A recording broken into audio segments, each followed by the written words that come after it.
Voilà, je suis avec Inès Kranvorka, félicitations. Vous avez gagné la coupe, la 8e fois déjà. Mais c'était la première fois où toi, tu as vraiment beaucoup joué. Tu as fait un très très bon match. Comment tu te sens maintenant à ce moment-là? Ça fait toujours plaisir, c'est sûr. Je pense. En plus, j'ai jamais vraiment vécu cette émotion depuis l'intérieur du terrain de la Coupe Suisse. C'est quand même différent des matchs de championnat. On sait que c'est un match important.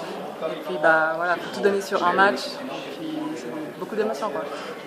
On sent que tu as beaucoup fait de progrès. Tu as sûrement vécu beaucoup de moments difficiles dans ta carrière, notamment à Bolero, quand tu as peut-être eu des moments où tu as moins joué, tu as eu plus d'énergie dans les entraînements.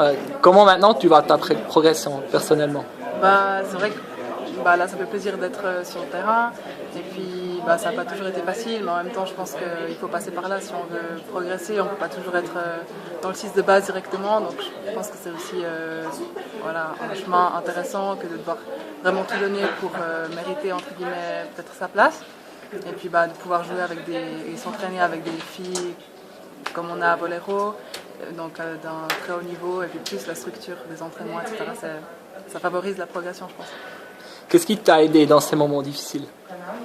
Il y a une bonne ambiance d'équipe, on s'entend quand même toutes bien. Après, c'était surtout des remises en question personnelles parce que, par exemple, je sais pas, je suis pas très grande, des fois c'est dur de mettre des points, etc. Mais je pense qu'au final, quand même, on a tout envie que les autres elles réussissent dans l'équipe. Et puis, justement, des conseils des filles peut-être plus expérimentés, et puis aussi des coachs. Ça beaucoup. D'accord.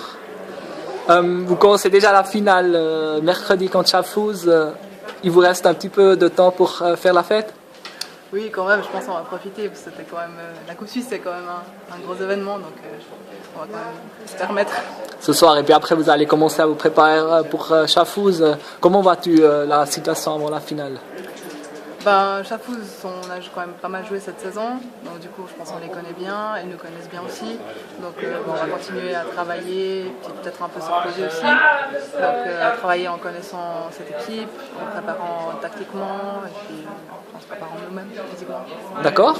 Et après, il y a très bientôt aussi les championnats d'Europe, donc ça c'est le grand événement de cette année, vous vous en préparez déjà depuis longtemps. Tu es une des joueuses clés, je pense, de cette équipe, on peut le dire, même si tu es encore jeune.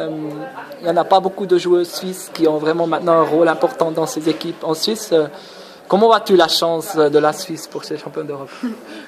C'est clair que ça va quand même être difficile, hein, parce que on ne rattrape pas des années de travail des autres nations, par exemple, ou bien le niveau, etc.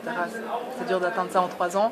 Maintenant, je pense qu'on a fait, entre guillemets, tout notre possible. Toutes les joueuses de l'équipe suisse se sont investis dans ce projet-là. Donc après, on va simplement donner notre meilleur. Puis je pense justement peut-être les expériences en Champions League ou bien en compétition européenne, ça fait des expériences où on retrouve peut-être un peu le niveau qu'on va rencontrer. Donc je trouve que c'est bien pour la Suisse. D'accord, on se réjouit et puis on te verra très bientôt. Merci beaucoup. Merci.